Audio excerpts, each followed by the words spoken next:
It's Mother's Day, 1973. Canadians turn on their television sets to the CTV network. The investigative program W5 is broadcasting from Montreal. They're inside a medical clinic. The camera zooms in on the face of a young woman, a patient. She's lying on her back, wearing a hospital gown. The camera pans to a doctor. He's sitting at the other end of the gurney. He wears a mask over his beard. Dr. Henry Morgentaler is in the news again. Last night, the CTV Television Network ran film of Morgentaler performing an illegal abortion at his Montreal clinic. It's the latest act of defiance in Morgentaler's campaign to liberalize Canada's abortion law. 2 months ago, the broadcast is so controversial, it's later highlighted in an NFB documentary about Henry Morgentaler. He runs an abortion clinic in Montreal's East End.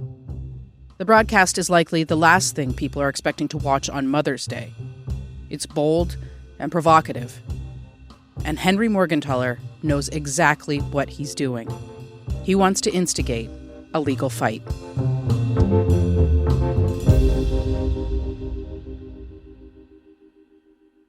I'm Falen Johnson, and this is See You in Court, a podcast about the cases that changed Canada. Today, the Morgentaler decision, Part 1. Henry Morgentaler's defiance played a major role in shaping how our country handles abortion. But it took civil disobedience, court battles, and a stint in jail. Julie Ireton picks up the story from here.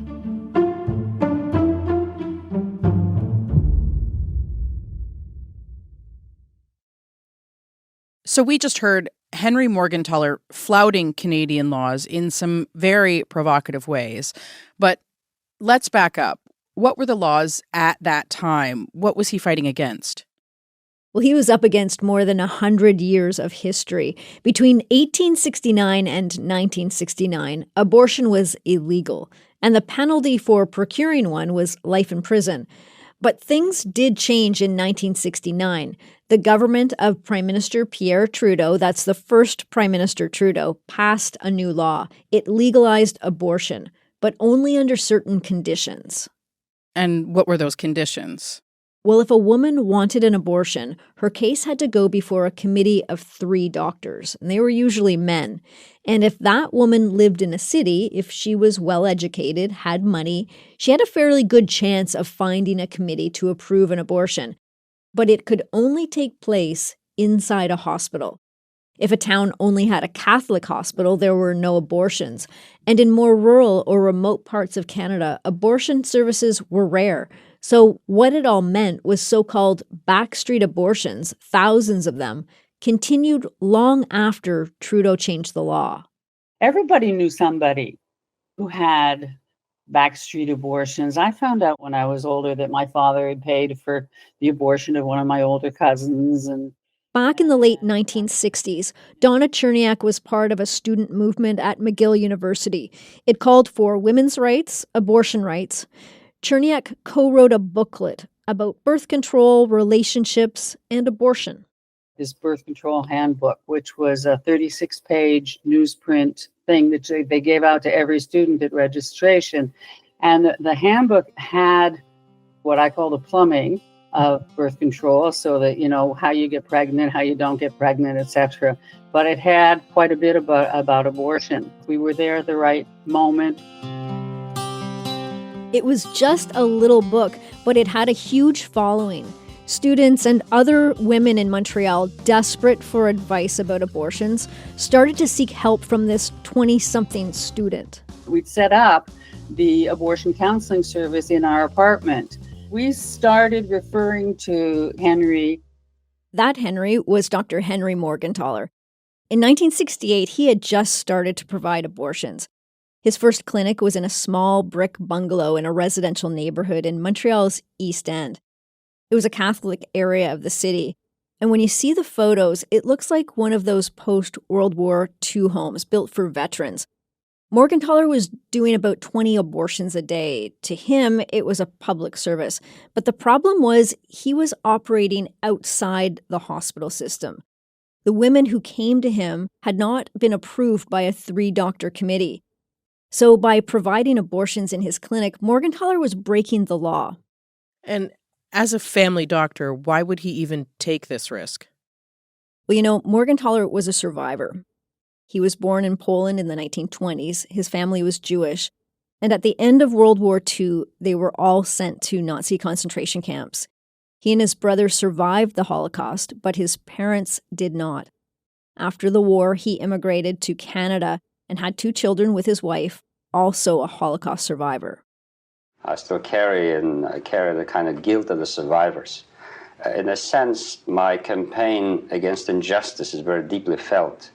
The willingness to take risks to that point, to sacrifice myself, is sort of probably a willingness to deny the evil of the concentration camps, to erase the evil that can be done by people to people, to fight against the inhumanity of man to man. And I see it in those terms.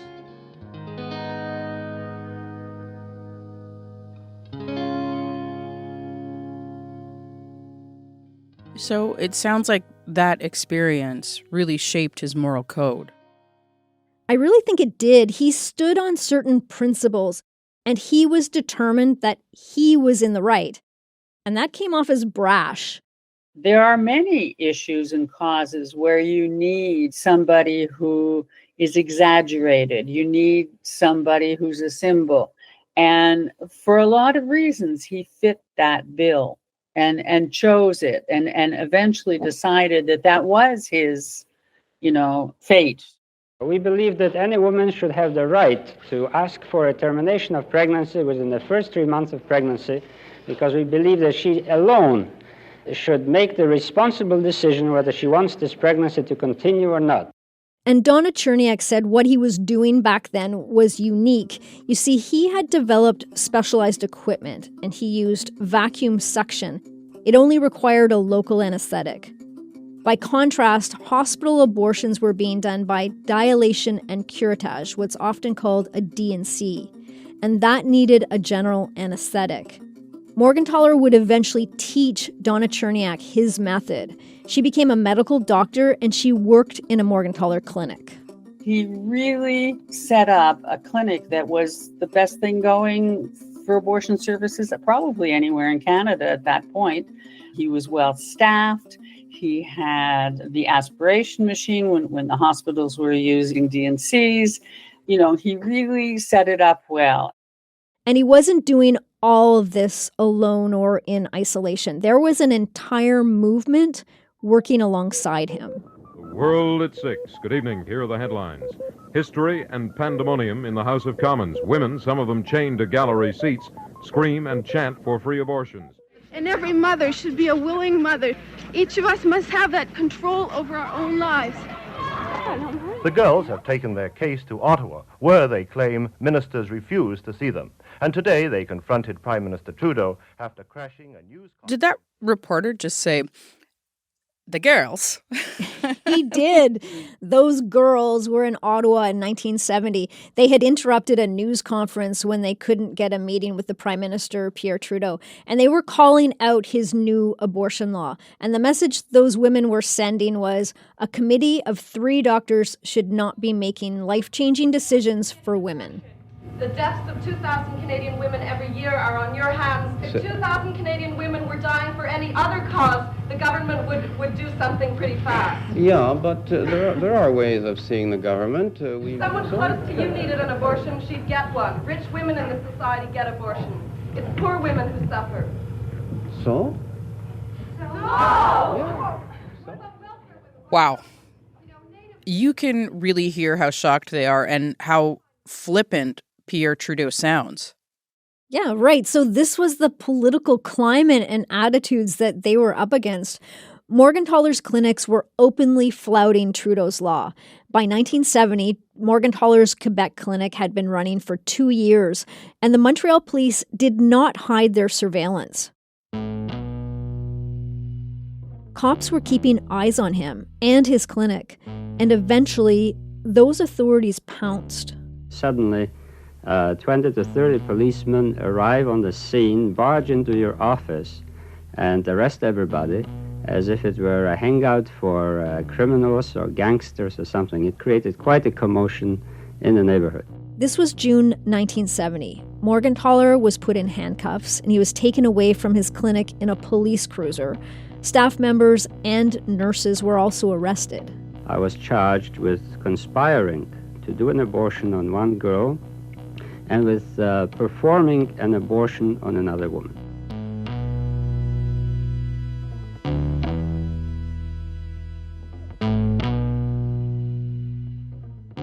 Not long after that 1970 arrest, he was released on bail. Eventually, he was able to reopen the Montreal clinic, and he continued to offer abortions while he awaited trial. This was his first charge, but there would be more to come.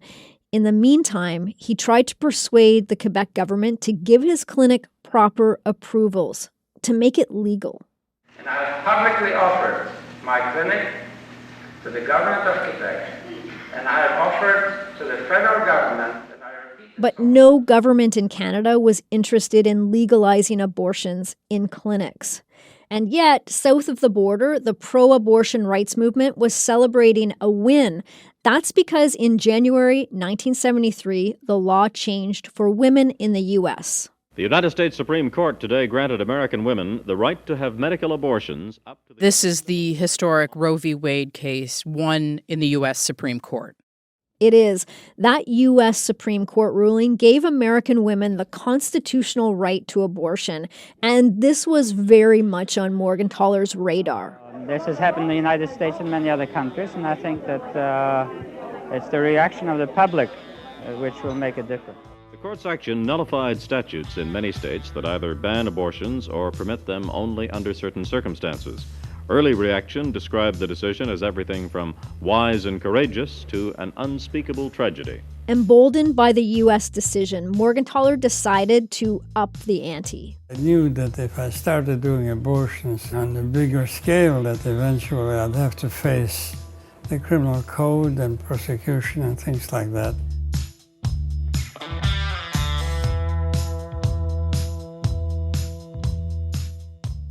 In March 1973, Morgentaler held a news conference in Toronto. I've seen the black and white news footage. It's in an NFB documentary about Morgentaler. It shows him standing at a podium. There are microphones from several news agencies positioned in front of him.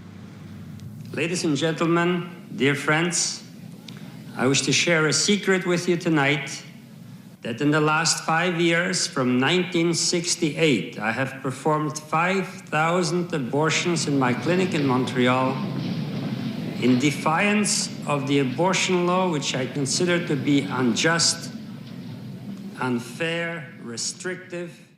And this was at a news conference, so clearly he's really trying to get some attention here. He was clearly looking for shock and awe. Hearing the reaction at that Toronto speech, he did get a rise out of the crowd. But 2 months later, he took it several steps further in that 1973 Mother's Day broadcast that we heard about at the beginning of the episode.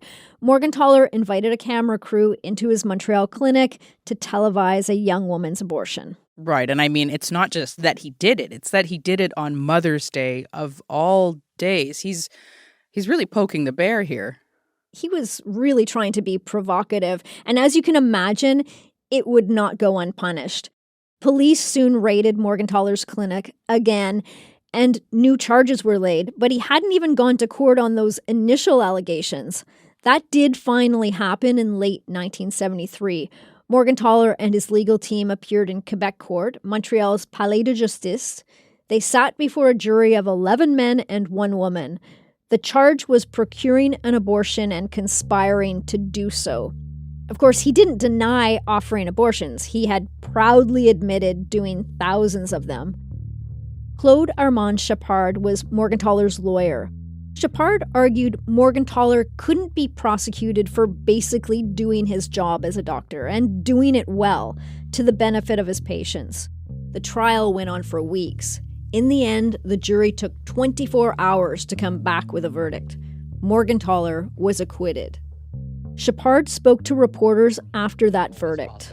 I think it has vindicated, in the eyes of many other people, the supreme wisdom of the jury system. For the first time in Canada, a doctor has been able to satisfy a jury that abortion is a medical act and only a medical act, and a matter between the patient and the doctor. So this acquittal was a win for Morgentaler, but I'm guessing there were lots of people who were not happy with this. Definitely not the anti-abortion community. They wanted abortion outlawed altogether. This is Dr. Heather Morris, president of the National Alliance for Life. I think it's a miscarriage of justice. I think that the criminal code has to be amended to tighten the law so that such miscarriages of justice are not possible, to protect every member of our human family, unborn children and women, from the exploitative physicians. Morgentaler's acquittal wasn't the end of it. The Quebec government appealed. Then something quite extraordinary happened. When the case went to the Quebec Court of Appeal, the judges did not order a new trial. They simply reversed Morgentaler's landmark acquittal and ruled Morgentaler was guilty. And it was the Quebec Appeal Court that made judicial history. The court set aside the jury verdict. The Quebec Higher Court entered a conviction. No appeal court anywhere in the history of British justice had ever dismissed a jury acquittal and simply substituted the decision without a retrial. But how was the court allowed to do that, just overturn a jury acquittal?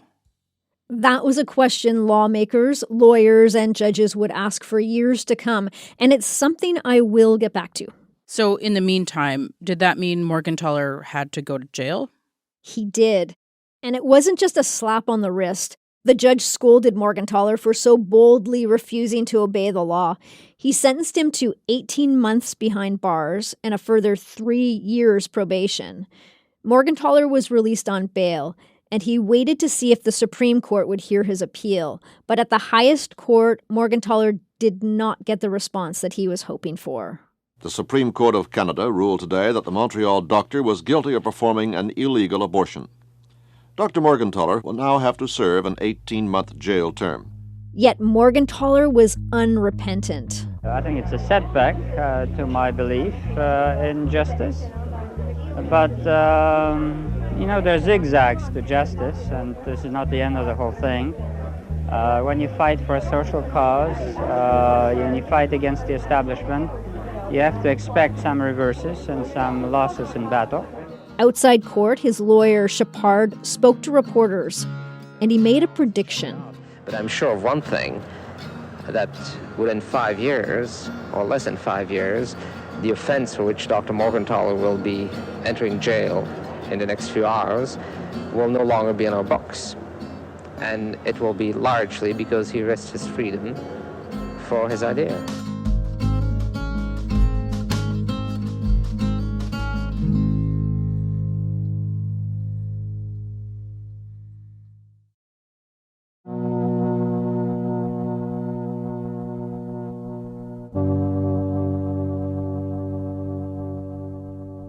In March 1975, Henry Morgentaler entered Bordeaux. It's Quebec's largest provincial prison. It's in Montreal, an imposing building, high security fences, guards with weapons. And it's important to remember, Morgentaler had been a prisoner before in Nazi concentration camps. So here, once again, he was being jailed. He believed he was innocent, and it was the law that was wrong.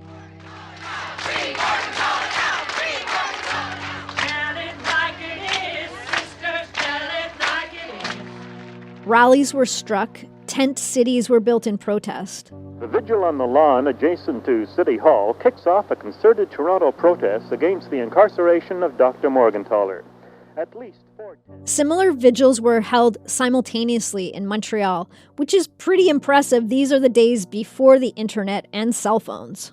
Right, and those were pro-abortion rights supporters, and some of these protests were happening in Toronto, a place that Morgentaler didn't even have a clinic. But what was happening on the other side of the debate? They were protesting too, and gathering signatures. There was also a backlash. 1 million signatures on petitions against abortion were delivered to Ottawa.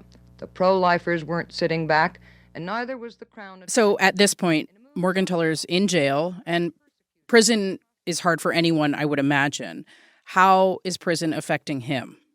Well, Morgentaler was in his early 50s. While he was in jail, he was separated from his children. His first marriage had fallen apart, and he was suffering from financial hardship and depression. He'd been locked up for 3 months when he landed in solitary confinement. And then this happened. Dr. Morgentaler suffered a heart attack on Monday night. The attack occurred about 2 hours after he'd been put in an isolation cell at the center. A heart attack in solitary confinement sounds very scary. So how serious was this heart attack? Well, serious enough for him to spend time in hospital. And he wasn't sent back to jail. He recovered in a Quebec nursing home. But he was still technically incarcerated, so he couldn't leave. It had been 5 years since the legal battles began. No laws had changed. The campaigners were still fighting. Then Quebec's justice minister made his next move. He ordered Morgentaler to face more charges. Those charges stemmed from earlier raids on his clinic. So in the spring of 1975, there was a second court case. And this time, Morgentaler's lawyer, Claude Armand Chapard, decided to use a different defense. The so-called common law defense of necessity, that if circumstances are such that it's absolutely necessary that you break the law, you cannot be prosecuted. His lawyer, Claude Armand Chapard, argued that Dr. Morgentaler had no choice but to perform the abortion, that the mother's life was at stake. At this second trial, the jury delivered a swift acquittal. And this time, Quebec's Court of Appeal did not overturn the decision. So, is he released? No, Morgentaler couldn't go home. He was still in custody. He had been sent to jail after his first trial, and that conviction had not changed. Remember, he'd been found guilty by the Quebec Court of Appeal without a trial. But after that win at the second trial, Morgentaler's lawyer wanted a chance to fight those very first charges all over again. He wanted a do-over on his first trial. That's it. His lawyer, Chapard, got in touch with the federal minister of justice, calling for him to intervene. I then asked that he use the discretion that he had under the law. Would he order a new trial? Morgentaler was granted a new trial. He was no longer in custody, and he was now innocent until proven guilty. I feel very good about being free. I feel that I have been partly vindicated in the struggle that I have carried on for a few years. I hope that this is a giant step towards the time when no more women in Canada will be victimized when they need a safe medical abortion. And I hope... In September 1976, the new trial took place. Chapard used the defense of necessity, and it took that jury only 1 hour to reach its decision. This was the third jury to acquit Morgentaler. It means that the people, ordinary people who were on the jury, feel that it is the law that is bad. And it is quite a statement by ordinary people that it is your right and your duty to break the law because the law, in fact, does not protect citizens. Finally, the kind of slow mental torture to which I had been subjected had ended, and that the new era is dawning for me personally, and hopefully for many other people. But his beard was a bit more gray. The years of police raids, court hearings, jail time, and a heart attack had taken a toll. I've been subjected to enormous stresses and strains, and I hope to be able to recover now from them. And Morgentaler really did take a break, a psychiatric rest at a special clinic in the United States. But I can't help but think, if not for the actions of the Quebec Court of Appeal, it's possible that months of jail time and court hearings might have been avoided. And so let's get back to how that could happen. How was the appeal court able to overturn Morgentaler's first acquittal and convict him without a new trial? At the time, that was something politicians were asking too. They were concerned about the sanctity of the jury system. So the federal government decided to close a loophole. And this change in the law was called the Morgentaler Amendment, and it had nothing to do with the abortion issue. But never again would an appeal court be able to simply replace a jury acquittal with a conviction.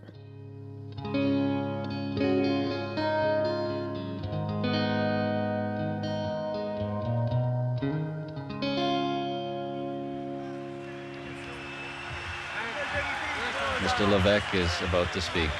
November 15th, 1976. René Lévesque and the Parti Québécois came into power. The province was already in the middle of a cosmic societal shift. I never thought that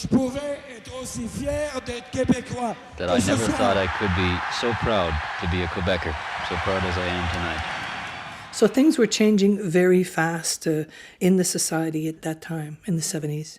André Côté remembers that night. She's a lawyer and activist in Quebec. Morgentaler was a friend. The Parti Québécois won the election. Morgentaler by then had been acquitted 3 times by juries. There were, articles, editorials, different lobby committees, different women's organizations, doctors' organizations pushing for the repeal of Section 251. And repeal of Canada's abortion law. Côté was part of the campaign for women's rights. That included access to safe abortions and a rejection of certain beliefs. Women really rejected the Catholic faith. I don't know if there's any other province who so massively rejected religion. The restrictive federal abortion law remained in place in 1976, but the new separatist government in Quebec decided there would be no more prosecutions. No doctors in Quebec would be charged for offering abortions in clinics, and that was a huge victory. So we won de facto a decriminalization of abortion in the sense that the provincial government used its power to administer criminal law and not prosecute doctors who were doing abortions outside of the hospital setting. For me, civil disobedience that was exerted in Quebec is an important lesson that I try to remind young women is you can't just play by the rules all the time. Sometimes you need a bit of civil disobedience. Okay, but this was just in Quebec. Just in one province. So if he wanted to, he could have just kept operating his clinic in Montreal, providing abortions to women, and the authorities wouldn't bug him anymore. He could have, but there was no way Morgentaler was done. He was prepared to push ahead. I don't see any reason why I should not be doing abortions, which I consider to be a medical procedure. I shall be doing them with other doctors. And he shall be doing them outside Quebec. He started working on a plan to establish clinics across the country, and that fight would eventually take him back to the Supreme Court of Canada. If I have to be a martyr, I'm willing. If I have no choice, I'm willing to suffer for this cause because I believe it is a just cause. In our next episode, Henry Morgentaler goes to the highest court. But that's not his only battle.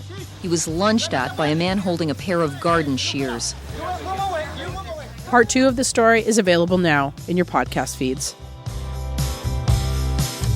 See You in Court is hosted and produced by me, Falen Johnson. And if you like what you hear, make sure to recommend the show to people in your life. Julie Ireton wrote and reported this episode. Sam McNulty is our sound designer.